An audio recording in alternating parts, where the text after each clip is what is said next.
अस्सलाम वालेकुम स्टूडेंट, उम्मीद करता हूँ तमाम स्टूडेंट खैरियत से होंगे। तो आज हम अपनी 9th क्लास की 1.1 एक्सरसाइज शुरू करने के लिए जा रहे हैं स्टूडेंट्स।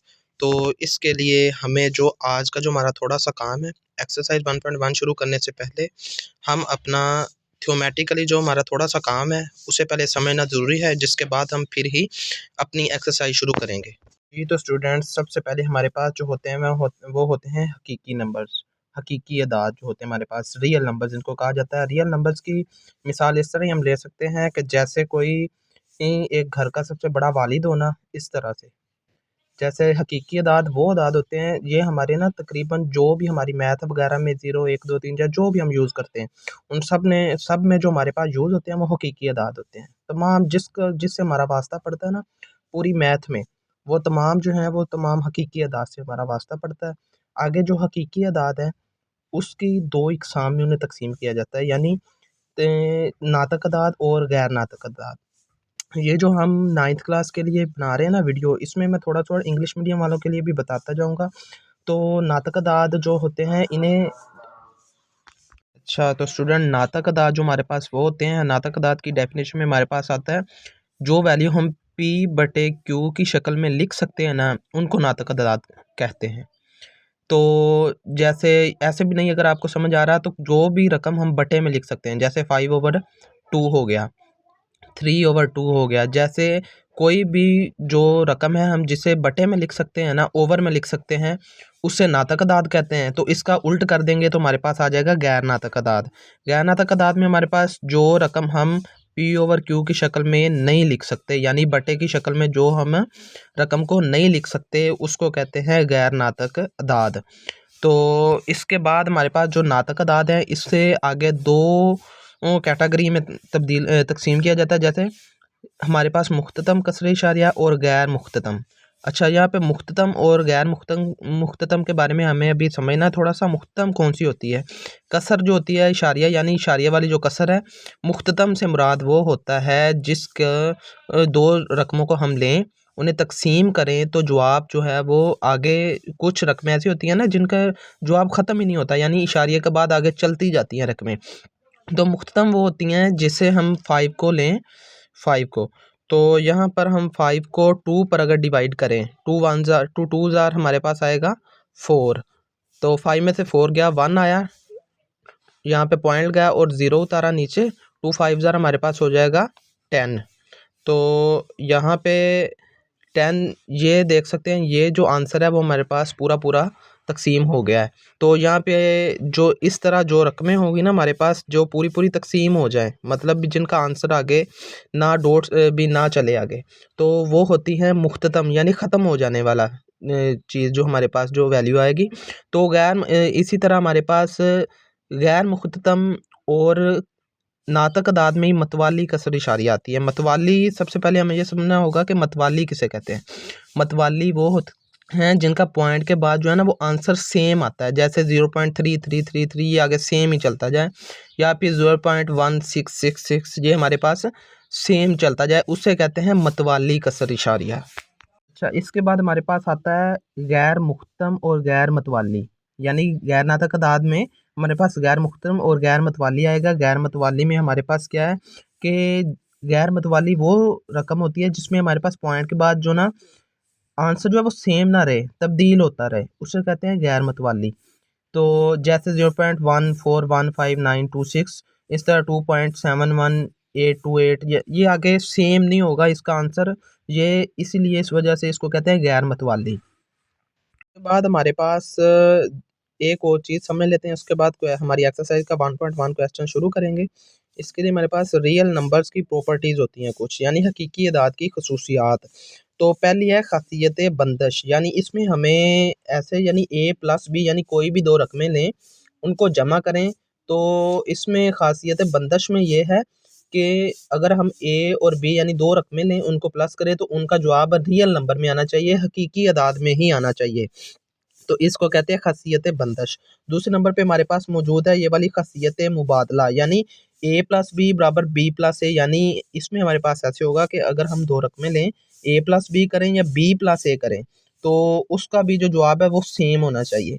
तो खासियत तलाज़म जो 3 वाली होगी हमारे पास ए प्लस बी प्लस सी, यानी हम बी सी को पहले प्लस कर लें या इज़ इक्वल के इधर ए प्लस बी को प्लस करें, तो एंड में हमारा आंसर जो है वो क्या आना चाहिए, सेम आना चाहिए। ये इसलिए ये रियल नंबर्स की प्रॉपर्टीज़ होंगी हमारे पास। हमारा एक्सरसाइज 1.1 का पहला क्वेश्चन, इसमें उसने हमें सिर्फ यही पूछा है कि नातक या गैर नातक अदाद के तौर पर शनाख्त करनी है हमने, तो यानी रैशनल और इरेशनल नंबर की शनाख्त।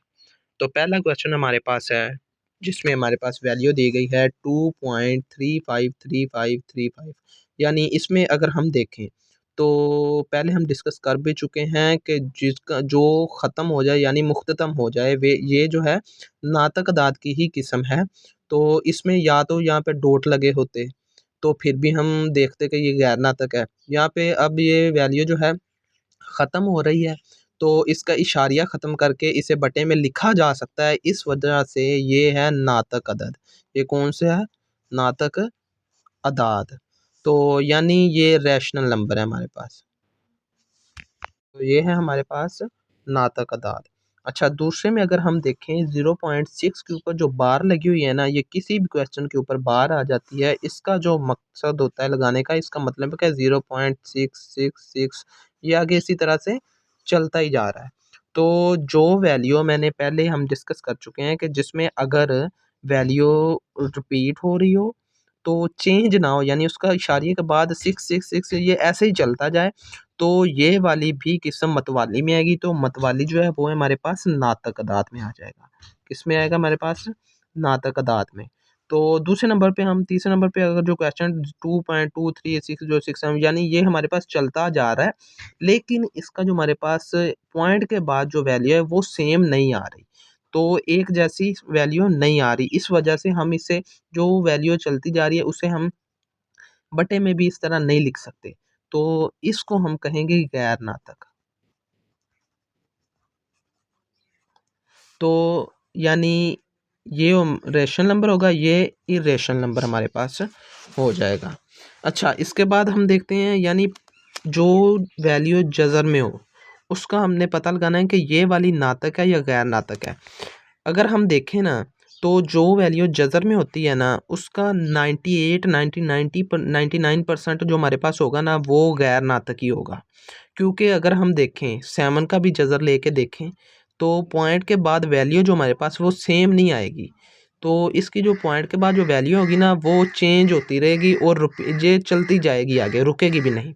तो बाकी कुछ ऐसी चीज़ें हैं जो मैं आपको समझा देता हूँ जो नातक अदाद में आएंगी, सिर्फ वो कुछ हैं। जैसे अगर हम 9 का जज़र लें तो वो 9 का जज़र जो होता है वो 3 होता है, तो इस ये वैल्यू तो इधर ख़त्म होगी। इस ऐसी जो जज़र वाली चीज़ होगी ना जिसका मुकम्मल मुरब्बा होता है, वो वाली वैल्यू हमारे पास जो होगी वो नातक अदद होगी। बाकी जो जितनी भी हमारी अंडर रूट में वैल्यूज़ आएंगी वो तमाम होंगी गैर नातक अदाद।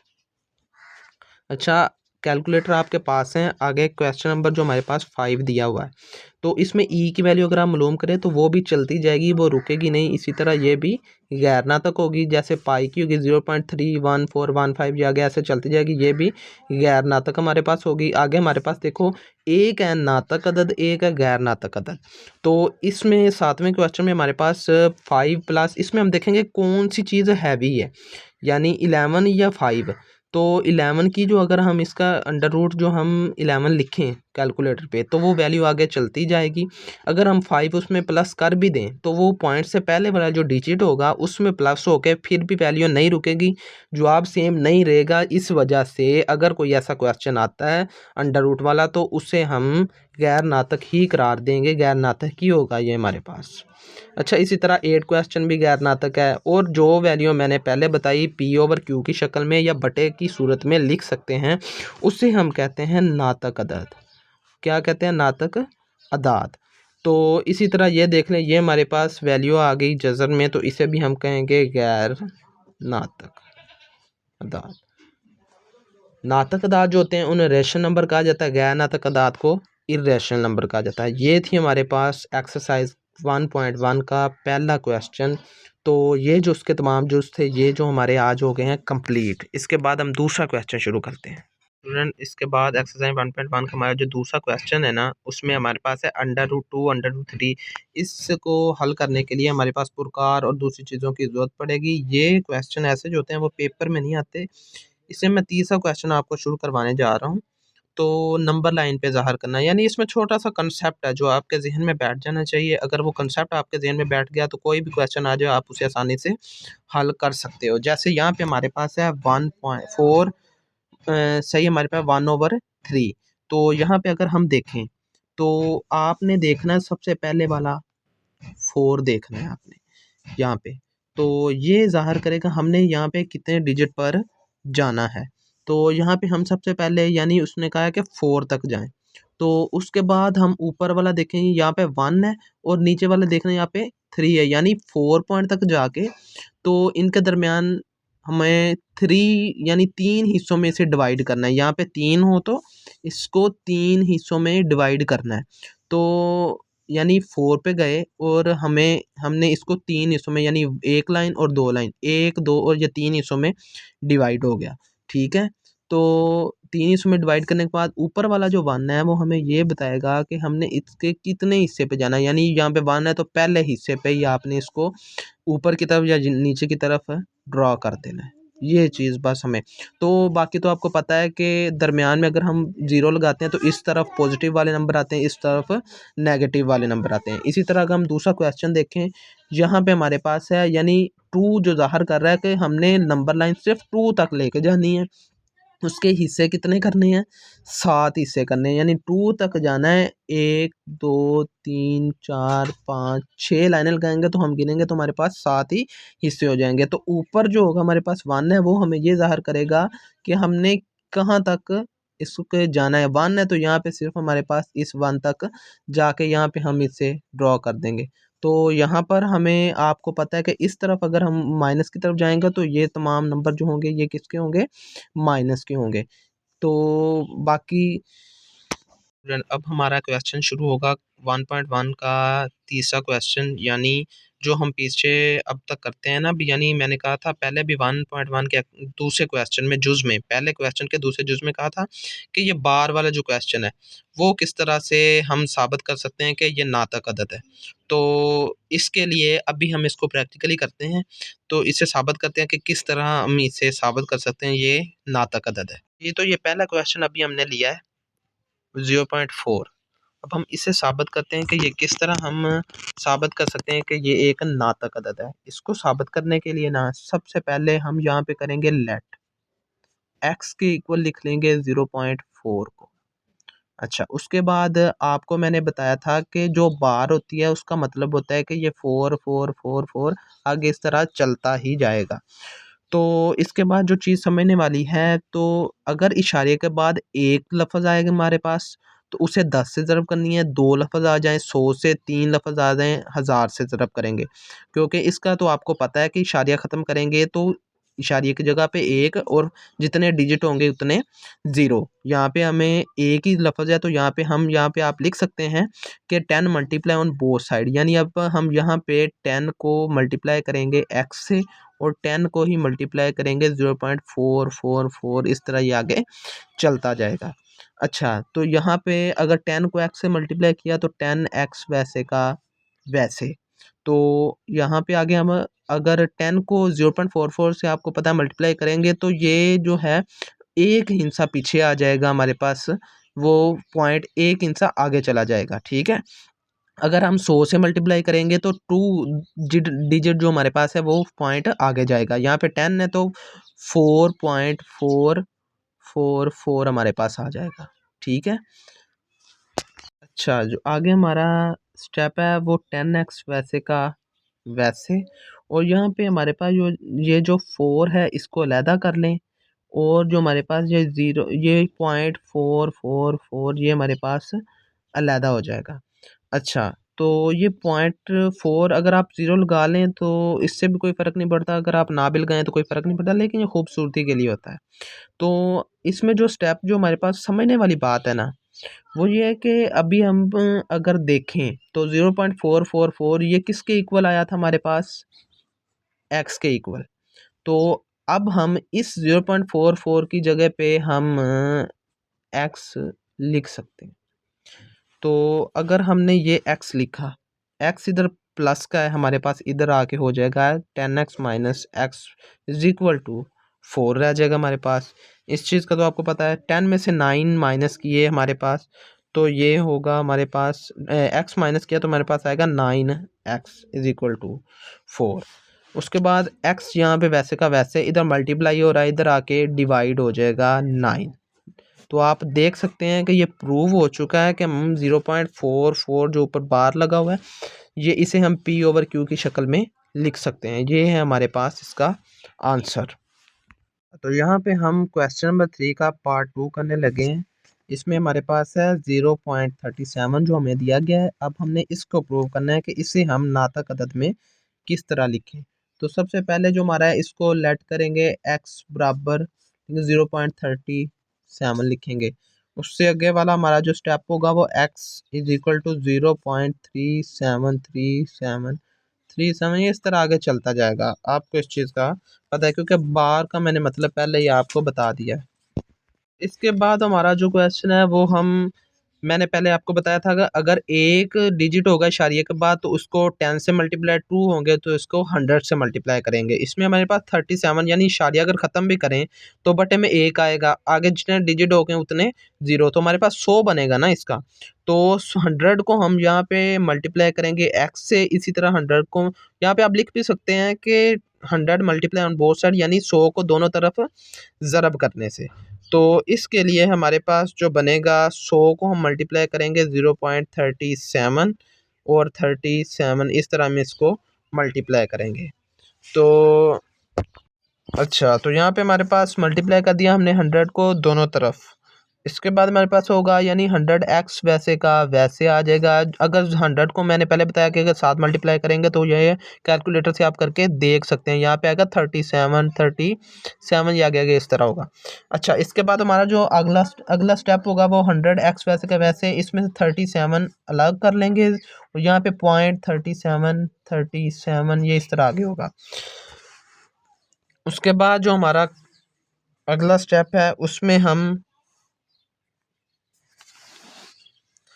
अगले स्टेप में हमारे पास 100x वैसे का वैसे है 37, और यहाँ पे आगे जो हमारी बात समझने वाली है ना वो ये जो 37 0 यानी पॉइंट से पहले हम यहाँ पे 0 भी लगा सकते हैं। 0.37 आगे हम अगर देखें तो ये किसके इज इक्वल है, ये हमारे पास इस x के इक्वल आ रहा है, इस x के। तो इस जगह इसकी जगह हम इस x को पुट कर सकते हैं। तो यहाँ पे 100x वैसे का वैसे इज इक्वल टू 37 प्लस इसकी जगह पे हमारे पास आएगा x।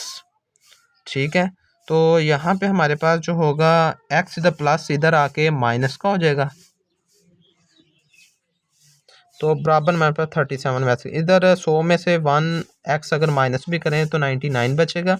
x वैसे का वैसे 37 भी वैसे 90 इधर मल्टीप्लाई इधर आके डिवाइड हो जाएगा हमारे पास। तो ये भी देखें, हम इससे भी देखें तो ये प्रूव हो गया कि हमारे पास ये x बराबर 37 ओवर 49 P ओवर Q की शक्ल में आ गया। तो ये एक नातक अदद है। तो जी तीसरा जुज़ जो बचा है वो आप खुद अपने हाथों से करेंगे अपने रजिस्टरों पर। तो